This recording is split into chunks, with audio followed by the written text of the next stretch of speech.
Vamos aguardar mais um pouquinho. Daqui a pouco, o doutor Eugênio Cunha conosco, aqui na live da SEDUC.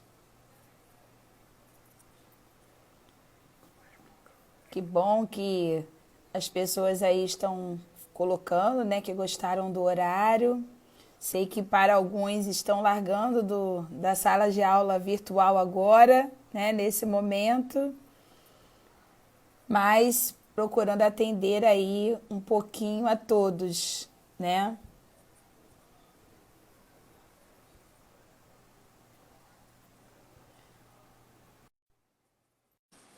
Já já o professor Eugênio já vai estar entrando aí conosco. Olá, professor.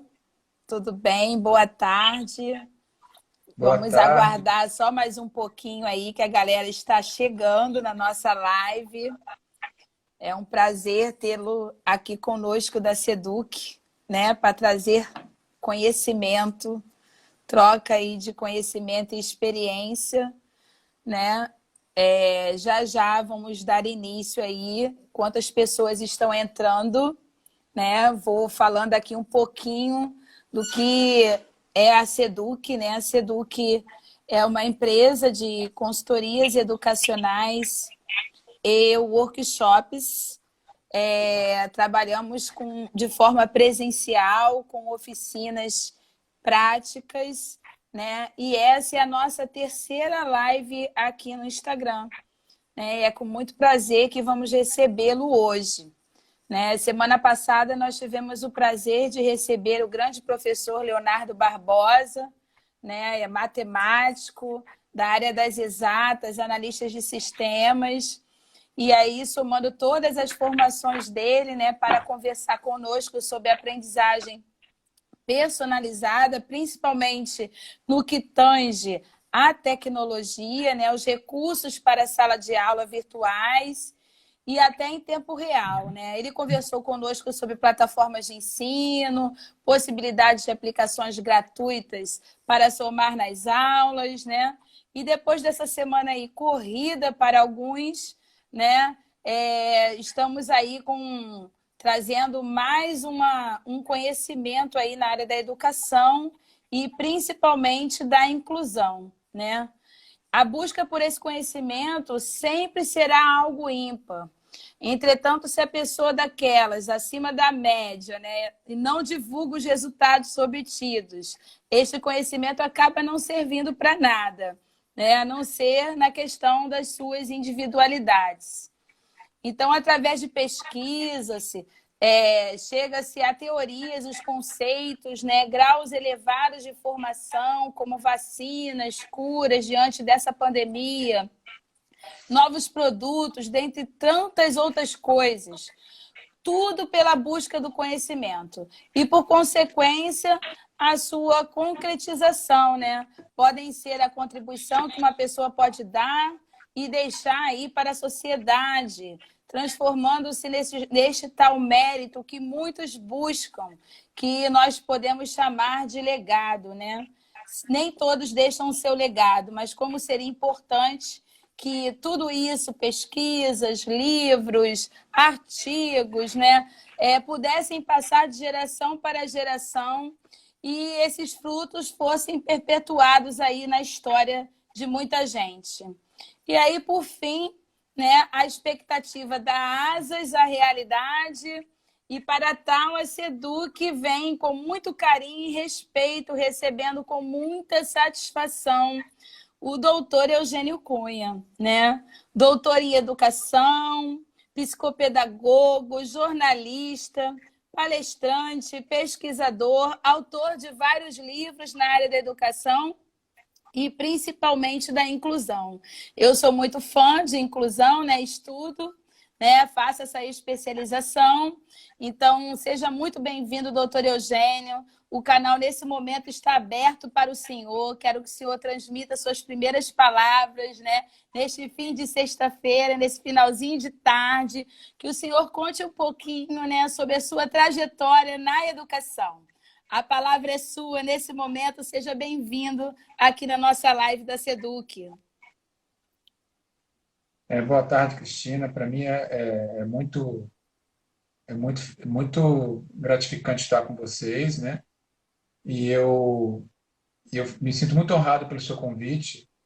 E assim, eu acho importante nesses momentos que nós estamos passando com tanta dificuldade, né, de, de diálogo, né, de encontro, de momentos com os nossos alunos, com os nossos familiares. Essas lives, elas colocam a gente um pouco mais em contato com o próximo. Isso é muito importante. Então, eu agradeço aí a sua iniciativa, muito importante. E, e assim, a minha trajetória na educação foi por conta da inclusão, né? Na verdade, a minha formação inicial é em jornalismo, mas depois eu me envolvi muito com a questão da educação e aos poucos eu fui me apaixonando pela educação. E depois toda a minha formação foi na área da educação. A questão da inclusão, ela veio por causa dos desafios, né, que surgem, né, em sala de aula como professor. Eu como psicopedagogo, logo de início eu encontrei alunos com algumas dificuldades e fui tendo que estudar para poder ter condições de superar essas dificuldades. E foi nesse momento que eu comecei a ver que era preciso também desenvolver práticas, né, e atividades que pudessem auxiliar o professor, que eu venho da área da educação. Então foi aí, comecei justamente por uma situação que acho que todos começam, né? Recebi um aluno com autismo, o que eu faço em sala de aula? A partir dessa pergunta é que eu fui desenvolvendo meu trabalho. Acabou se apaixonando, né? Eu também sou assim, sou apaixonada pela educação. Acho que eu nasci com isso já na minha veia e também sou muito apaixonada por inclusão, né? Gostaria de deixar aí para as pessoas que estão na live que vocês possam estar abertos para as perguntas, tá? Eu preparei aqui algumas perguntas para o nosso doutor. E se por acaso alguém quiser perguntar, também iremos atender algumas perguntas do público. Bom, vamos na primeira pergunta, doutor Eugênio. Neste período aí de quarentena, né, as crianças autistas estão sem poder participar de forma presencial de atividades multidisciplinares com as equipes de especialistas e apoio, né, principalmente na questão da socialização na escola. Sabemos que as crianças com TEA, elas são resistentes a mudanças, né? E isso acaba desorganizando elas mentalmente, né? Quais os impactos positivos e negativos que essa mudança de rotina pode gerar para essas crianças com espectro autista? É uma pergunta que a gente tem procurado responder sempre, né? Mas o primeiro impacto que acontece é justamente essa quebra de rotina. É a primeira coisa. E a primeira coisa que nós devemos fazer também é criar uma nova rotina. Porque, por conta da dificuldade do autista se organizar, né, em razão daquela mente metódica, o pensamento rígido e flexível, quanto mais organizado for o dia da criança ou do adolescente, melhor para ela. Então, assim, o primeiro momento que eu acho que é importante é logo, logo estabelecer uma nova rotina e a partir dessa nova rotina, dentro daquilo, de preferência dentro do que havia na família antes, né? Porque, na verdade, a própria rotina da família foi quebrada. E, então, assim, se a criança frequentava uma escola, frequentava uma clínica, é preciso manter naquele mesmo horário, naquele mesmo momento, essas atividades que relacionam esse cotidiano daquela criança, daquele adolescente, da pessoa com TEA a esses momentos. Então, acho que organizar, inicialmente, fazer uma nova organização do dia é importante. A gente sabe que isso não é fácil por conta da dificuldade que ocorre, né? Eu tenho essa situação em casa, né? Eu trabalho e tenho minhas atividades profissionais, continuo trabalhando no home office e tenho filhos pequenos. Como é que eu organizo isso, né? A hora que eu tenho que sair daqui, já aconteceu de live, eu tenho que parar para poder atender uma criança. Estou dando aula Então, a gente não sabe que a gente sabe que não é fácil, mas a gente tem que se esforçar. Agora, o ponto positivo que eu acho é que isso pode causar também uma nova forma de se relacionar com a família, uma questão mais humanizadora, uma questão mais afetiva.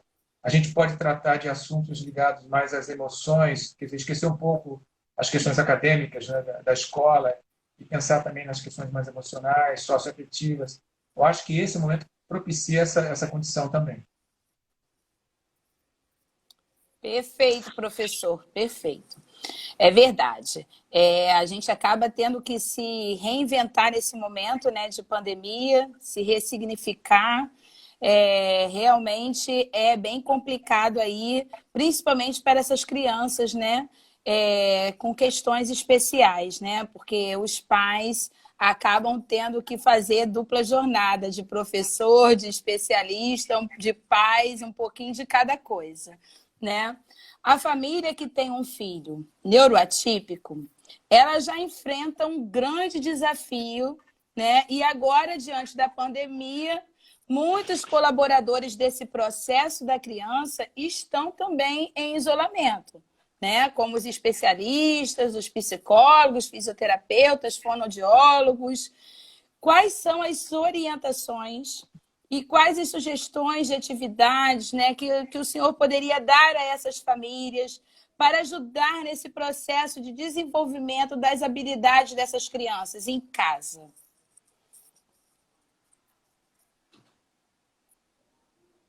A mediação online é impossível, né? Porque o que é a mediação escolar, esse atendimento? Ele é.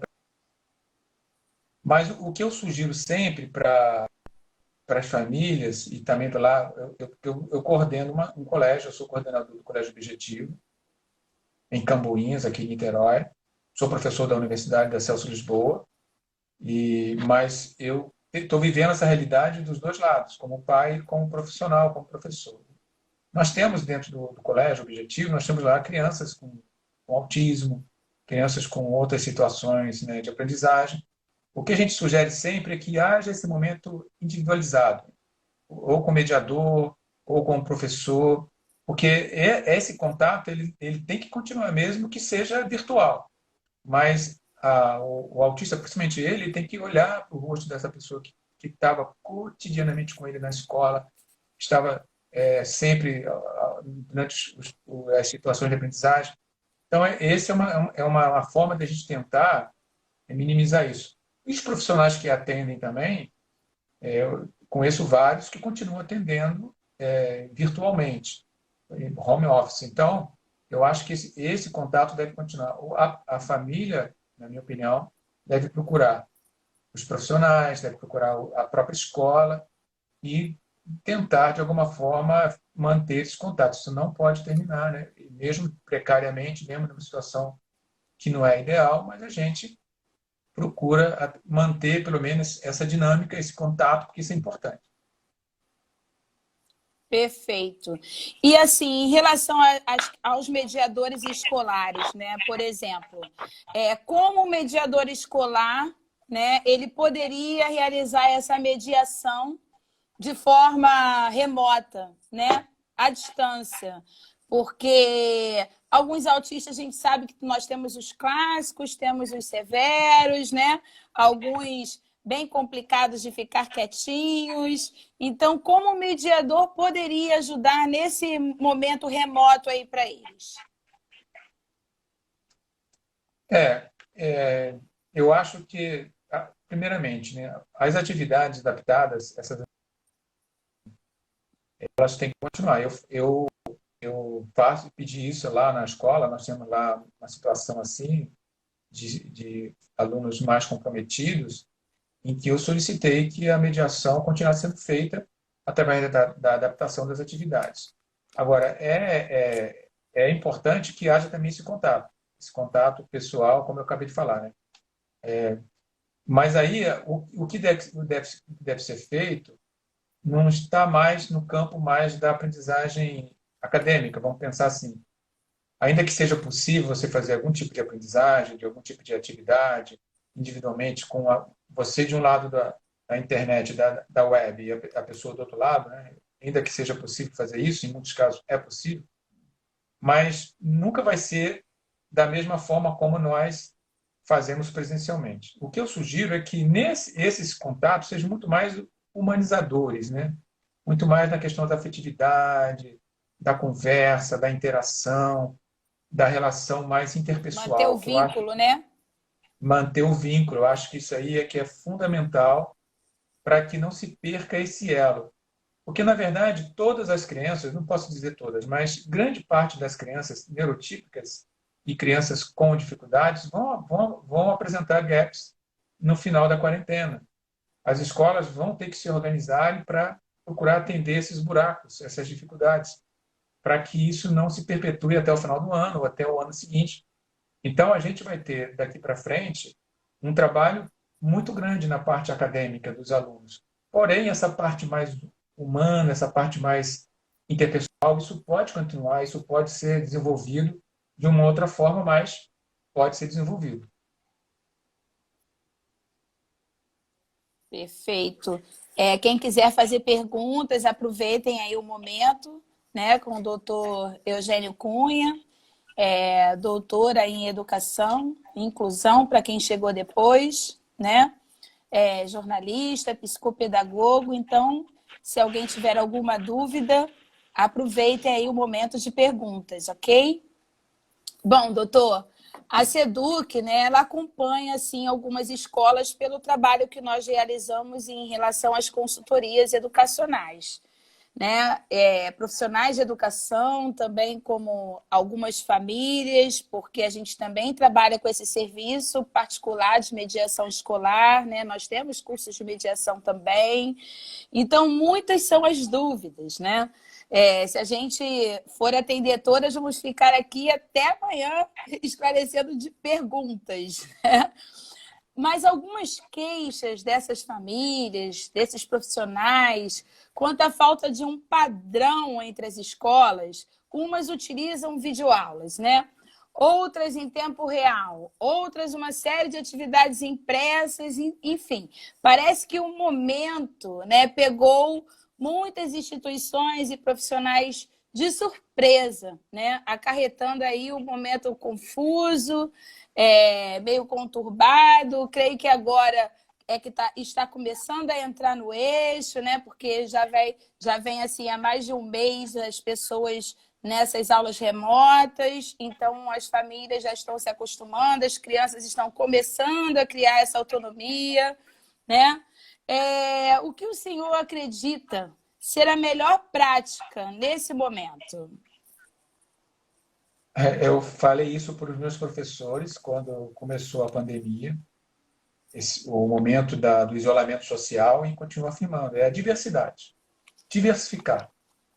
A gente fala, se você falou uma coisa, que não existe um padrão. Realmente as escolas não estavam preparadas para esse momento. Ninguém estava preparado, nem família, nem escola, ninguém. Não existe ninguém que pudesse dizer, não, eu estava preparado. Até aquelas instituições que têm bom suporte tecnológico, eu trabalho em duas. O próprio Colégio Objetivo e lá Celso Lisboa são instituições educacionais que têm boa estrutura, uma estrutura muito sólida na parte tecnológica, e dá todo o suporte.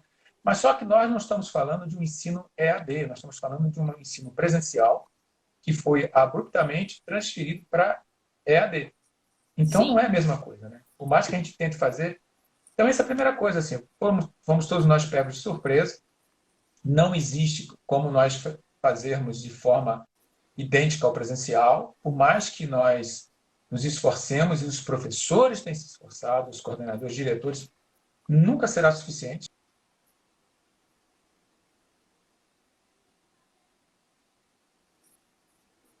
Mas nós diversificarmos, melhor. Por isso que você encontra hoje escolas que fazem videoaula gravada, outras que fazem lives, outras que mandam material impresso, porque há uma diversificação muito grande por causa das condições de cada uma. E uma outra coisa que eu falei também, que continuo falando, escrevi um artigo no jornal aqui do Rio de Janeiro, o Dia, que é a questão da alteridade. Alteridade, quer dizer, se colocar no lugar do outro. As famílias precisam se colocar no lugar dos professores, os professores no lugar das famílias. Né? nos lugares das famílias. Por quê? Porque justamente é uma coisa nova e se a gente não tiver um pouco de tolerância, um pouco de paciência, pode haver uma ruptura. E agora não é um momento de ruptura, é um momento de unidade, né? Companheirismo, colaboração. E essas atividades precisam também ser diversificadas, porque o cansaço, o estresse diante do computador é muito maior do que o presencial. Observe só, no presencial, a criança levanta, fala com o colega, vai pegar, posso ir ao banheiro, não sei o que lá. No sistema online não é assim. Verdade, Você fica lá o tempo todo verdade. e as lives, essas aulas ao vivo, elas estão cada vez mais se tornando cansativas, porque não tem como mudar agora, Sim. porque não existe estrutura para isso, né? Então, você tem que diversificar. Então, as escolas, por exemplo, que usam lives, começam a usar também videoaula, começam a usar outro tipo de atividade, ou jogos, vai na internet, pesquisa. A gente tem que diversificar para não poder Sim. tornar maçante, né, para o nosso aluno. Então, a diversificação, a diversidade, vamos dizer assim, é o caminho ideal nesse momento. Perfeito. E realmente é verdade, né? Porque assim, para nós adultos, né, nós mesmos não conseguimos ficar muito tempo sobre a tela. E isso também não é aconselhável, né, dos pediatras. Os pediatras não aconselham as crianças muito tempo na tela do computador, né? Ou do tablet, ou do celular. Isso não é nada saudável para elas. Então, realmente, precisa trabalhar essa aprendizagem de uma forma bem significativa, bem lúdica, né, para poder sair um pouco desse processo de ir ao vivo para eles, porque na verdade as escolas realmente não estavam preparadas, né, porque nós somos escolas de ensino presencial e não de ensino remoto. Eu falo ensino remoto, nem uso a nomenclatura, né, professor, de à distância, porque hoje, para uma escola presencial se tornar uma escola EAD, ela tem que ter toda uma estrutura para isso, né? Então, hoje Sim, eu costumo muito usar a nomenclatura do ensino remoto, que é o que está acontecendo sim, hoje, né? Essa isso. reinventação, esse ressignificado das aulas aí nesse ensino. Tem uma pergunta aqui de uma colega de trabalho, né? Que ela está perguntando como ela poderia fazer o atendimento online, né? E quais os recursos para as crianças com TEA.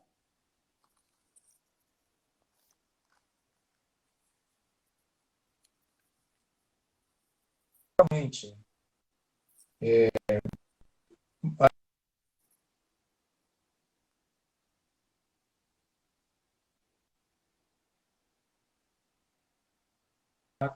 ela tem um professor profissional da educação, essa pessoa que está fazendo a pergunta, você sabe se ela é professora, se ela... Eu não consegui captar, só peguei a Tá. pergunta aí, se ela era Não, tudo bem. professora, e a colega, se estiver aí ainda, responde se é professora ou se é da área da saúde aí, com psicopedagoga. Se Isso. Se puder aproxima da colocar aí para família, gente. o ideal é se aproximar da família, perceber com a família qual é a demanda desse momento, ou quais são as demandas desse momento. E, a partir dessas demandas, criar uma estratégia para atender esse aluno ou esse paciente. Isso é o ideal. Se está dentro de uma escola, que é um profissional de educação, aí pode, sim, desenvolver aquilo que já estava sendo desenvolvido antes no presencial, adaptado para, como você falou, muito bem colocado, acho que vou até usar essa expressão, desculpe roubar essa expressão sua, do ensino remoto, que é muito adequado, mais adequado que a AD. Esse artigo que eu escrevi, eu escrevi assim, a pedagogia do home office, porque esse ensino home office tem nos ensinado, né, muitas coisas. Então, uma das coisas é que nós Sim, não estamos fazendo EAD, nós estamos fazendo um ensino remoto, é verdade. Então, acho que assim, se aproxima da família, procura pegar, saber quais são as demandas dessa família, e a partir dessas demandas, cria estratégia para poder atender.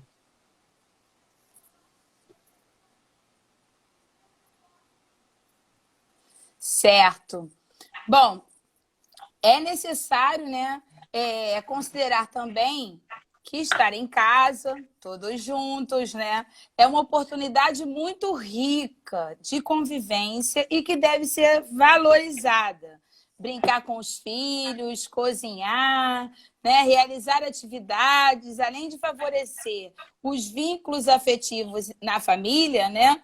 Traz aprendizagens também significativas para as nossas crianças, né? Porque a gente sabe que hoje as famílias têm uma demanda de trabalho incrível, né? Muitos pais saem de manhã, entram em casa tarde, né? Às vezes quase não tem um tempo de sentar, porque tem outras pessoas para ajudar nas atividades, né? Então, esse momento, pelo menos, está trazendo um pouco, aproximando um pouco mais desse vínculo aí e trazendo aprendizagens significativas, né, para as crianças dentro da ocupação da família.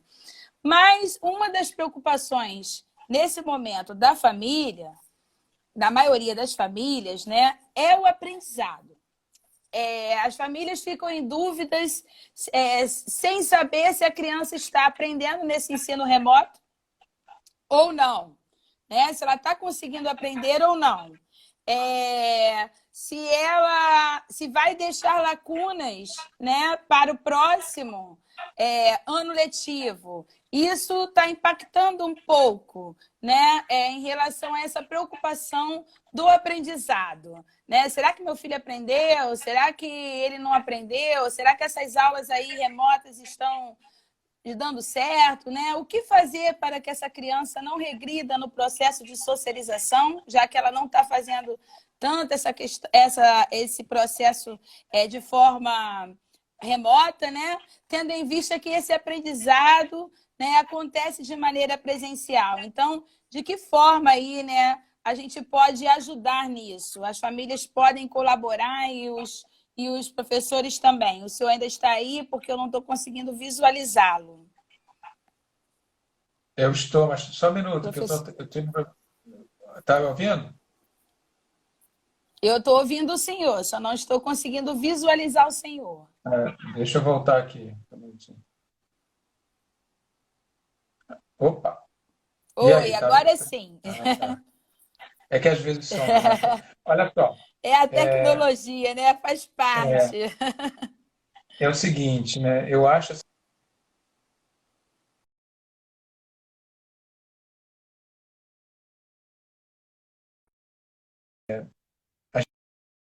elas têm que. Oi, Opa, professor. Oi. voltou aí? Tá dando para ouvir? Professor, dá para o senhor retomar aí a resposta, porque retoma essa resposta, porque caiu a conexão, ficou ruim.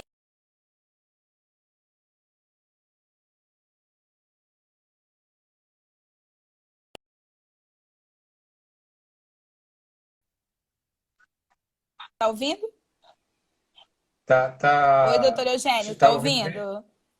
Tá me Agora ouvindo sim, bem? é porque a conexão estava ruim. Sim, o senhor pode É, retomar essa resposta, por favor. é o seguinte, né? Não tem como a gente evitar que existam esses gaps, essas dificuldades. As escolas vão ter que se preparar para receber esses alunos, sabendo que muitos vão ter dificuldades. Então, o que eu Sim, proponho agora, e estou fazendo com a minha equipe de professores, é que eles façam dois tipos de avaliação, ou uma avaliação só dentro de duas perspectivas. Uma perspectiva formativa, quer dizer, essa avaliação ela não vai ser classificatória porque isso não importa agora nesse momento. Ela tem que ser sim, formativa. Que tipo de formação eu posso dar nesse momento tão crítico, né? E o segundo ponto, ela tem que ser também diagnóstica, porque ela tem que trazer para o educador o estudo sim, de como está a situação agora, como aquele aluno, que tipo de conhecimento, em que patamar está aquela criança ou aquele adolescente, né, em termos da sua aprendizagem. Então, com essa visão diagnóstica de agora, com essa visão formativa agora, mas principalmente diagnóstica, eu posso atuar assim que nós voltarmos. Porque não adianta, eu creio que essas diferenças, essas dificuldades só vão ser sanadas no presencial. E a gente vai precisar de uma equipe de apoio. Aí que entra uma outra situação nas escolas, que eu não sei até que ponto as escolas estão preparadas para dar esse apoio pós-pandemia, pós-quarentena. Quer dizer, vai demandar novos planejamentos, novas estratégias, reforço dos professores, né, da equipe docente, porque vai precisar de reforço escolar. Então, mas nesse momento agora, nós temos que fazer um diagnóstico, nesse momento, para saber em que situação está o nosso aluno. Perfeito. E os professores, assim, estão bem desgastados, né? Com toda essa rotina aí, há um Agora, você desgaste imagina, muito grande da equipe docente. os professores estão bem desgastados, porque é uma questão emocional. Eles também sofrem emocionalmente, porque eles são Sim, vítimas também dessa situação, mas eles estão trabalhando. E quando voltarmos para o presencial, a coisa vai ficar de um volume enorme de trabalho, de atividades, que eles também vão ter que ter um gás muito grande. Então, a sociedade, de um modo geral, tem que pensar muito bem no papel do professor, na importância do professor para a educação. Eu acho que as autoridades também têm que pensar nesse sentido, porque quem tem sustentado agora, nesse momento, todo o ensino no Brasil, justamente são os professores. Não tem plano de ensino, não tem plano de educação, não tem BNCC. Quem sustenta é o professor. Então, ele tem que ser muito bem quisto, muito bem valorizado nesse momento. perfeita a sua colocação, né? Porque hoje eu estou coordenadora, mas eu também sou professora, né? E assim, tenho um carinho muito grande pela equipe de professores, né? Porque principalmente por estar do outro lado da coordenação, eu vejo o quanto está sendo desgastante esse momento, né? Emocionalmente e também profissionalmente. Foi perfeita a sua colocação. Vamos para a nossa última pergunta. Quem tiver alguma pergunta ainda aí para fazer para o doutor, aproveita, que estamos chegando no final. Bom, doutor, como narrado, né, por muitos autores em educação, nossa antiga sala de aula era uma sala de aprendizagem por repetição, né? Onde o professor escrevia no quadro, os alunos copiavam, né? Tendo um primeiro contato aí na sequência, o professor explicava os itens do quadro, reforçava com o livro, talvez pedisse um trabalho extra para que o aluno realmente pudesse ter um contato mais intenso com o tema, né? E hoje, na geração atual, é percebido que esse tempo, né, das aulas que antes eram exclusivos do quadro negro, né, e do livro, agora dá espaço, né, a outros recursos. E esses são muitos, né? Concorda, professor? Então, assim, por Sim, fim, claro. né, a gente vem aí hoje com metodologias ativas, né, com tecnologias de ponta, Google Classroom, enfim. É, Estes são muitos recursos, né? E somando tudo isso, por fim, os conhecimentos, né, como pesquisador, hoje seu, como coordenador na prática, que o senhor também coordena cursos, e hoje doutor em educação. Um dia eu vou ser igual ao senhor, tá? Eu estou no caminho. Você já é. É, o Somos senhor todos acredita. professores. O senhor acredita, né, que pode haver algum prejuízo para o ensino com esse excesso de atividades diferentes, né? Essa é a primeira pergunta. E parece-nos também que muitos querem deixar sua marca, né, trazendo inovações por vezes muito ousadas e talvez pouco testadas, e que até possam sobrecarregar o aluno com tantas tarefas, né? Poucas informações e muitas informações ao mesmo tempo. Como o senhor enxerga tudo isto?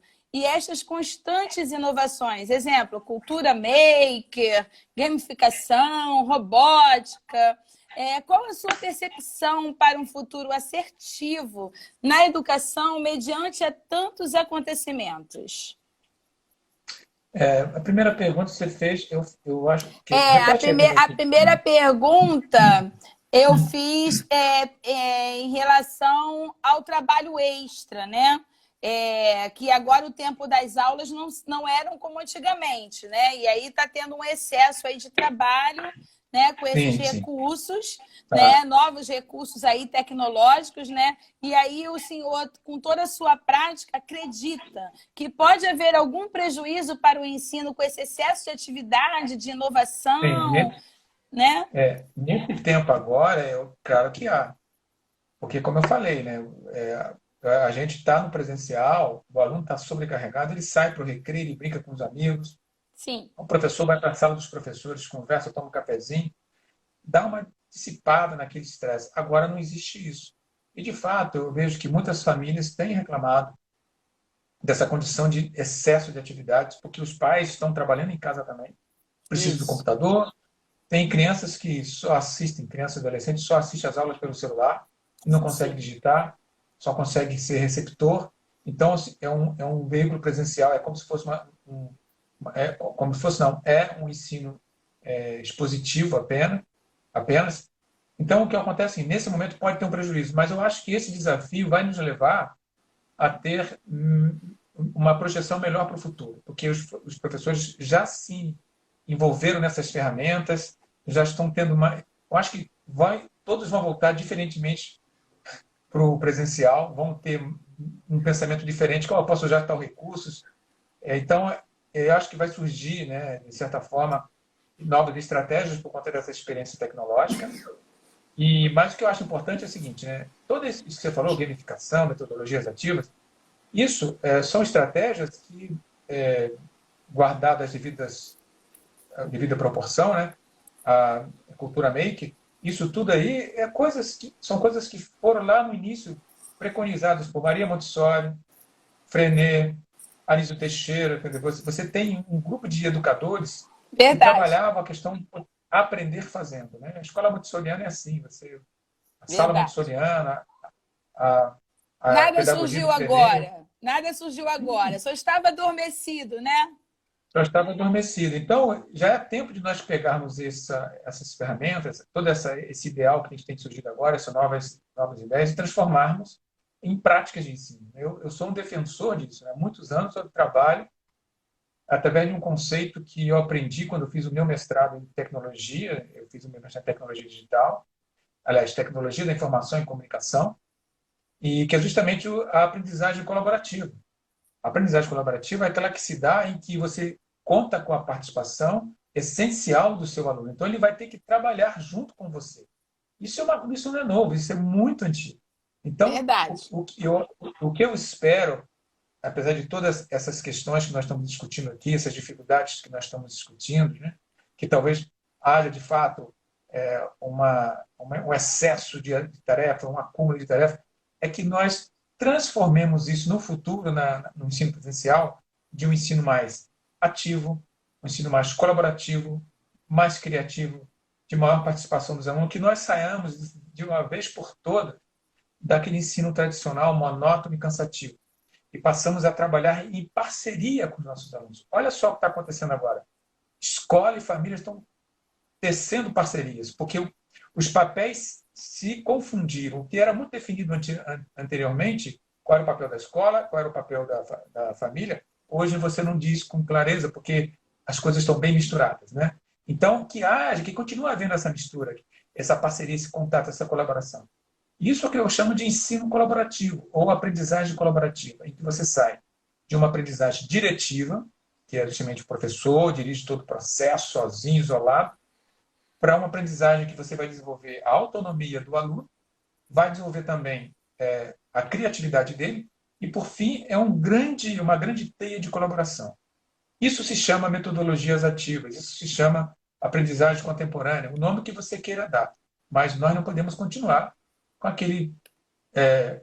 aquela situação antiga, né, antes desse momento agora, em que o ensino era repetitivo, né, era só escrever no quadro, aquela coisa toda. Eu acho que nós vamos agora entrar num movimento novo, e é o que eu espero. Pois é, isso aí. Porque assim, quem não fazia nada disso agora está fazendo. Então agora não tem mais motivo, né, para ficarmos na educação, na metodologia tradicional. A gente agora, todo mundo que tinha a dificuldade com a tecnologia, a intimidade com a tecnologia, hoje já passou a ter, né? A educação aí acelerou aí nesse processo do 4.0, né? Saiu lá, ó, Isso. já alguns aí já entrando na questão da educação 4.0. Essa pandemia causou aí, como a colega está dizendo aí, a revolução da educação, né? Nessa área, nessa parte da tecnologia. Bom, professor, chegamos ao fim da nossa live. Assim, foi muito produtivo, né? Foi muito boa as suas colocações, foram excelentes. Ficaram assim, a gente está com vontade de fazer mais, né? Fazer outras com outros temas. Gostaria de já deixar o convite aqui para o senhor, que assim que tudo isso terminar, né, eu gostaria que o senhor fosse realizar uma palestra na SEDUC, né, na nossa Será um prazer. sala, né, de forma presencial. Vai ser um prazer recebê-lo conosco presencialmente, né, fazer Prazer essa vai ser meu. troca, trazer novas experiências, trazer novas práticas. É com muito prazer assim que nós vamos recebê-lo, né, de forma presencial, e com certeza vamos divulgar aqui na nossa rede, na nossa página, na nossa lista de transmissão. Espero que as pessoas continuem seguindo a nossa página, né? Que a gente sempre coloca aqui as informações de nossos cursos, né? Das novas palestras. Então, eu com certeza vou ver outro tema com o senhor para mais um pouquinho à frente a gente retomar aqui, porque foi muita gratidão essa sua palestra de hoje, tá? Essa sua conversa, né? Que isso nem foi uma palestra, mas as respostas foram tão assim completas que eu me senti numa palestra, né? Então, assim, eu gostaria de agradecer, um muito obrigado, tá? Pelo senhor estar aqui conosco, Eu que e agradeço. até a próxima, né? E que tudo isso passe bem rápido, né? E que todas as Amém. suas palavras sirvam de contribuição aí aos nossos colegas professores, aos nossos colegas doutores, né? Aos psicólogos, aos Amém. psicopedagogos, né? Que trabalham diretamente aí com essa parte clínica dessas crianças neuroatípicas, né? E eu espero recebê-lo aqui novamente. Um ótimo final de semana para o senhor, muita saúde aí, se Obrigado. cuida, né? E estamos Obrigado. juntos Você aí também. na nossa missão de educação, né? Porque a educação, ela tem que ser por amor, né, professor? Ela só é bem feita E quando a gente ama aquilo que a gente faz, né? E a educação é isso. É o amor, é estar na veia da gente, é a gente se apaixonar, porque a gente só consegue encantar os nossos alunos se nós formos encantados pela educação, né?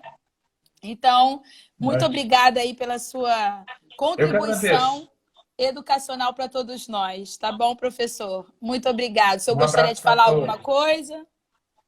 Não, eu só quero agradecer o convite, para mim foi muito honroso estar com vocês, a audiência, né, aqueles que nos viram e ouviram, né, e pedir que Deus abençoe a todos nós, que nós saiamos logo dessa situação e possamos nos abraçar novamente, né?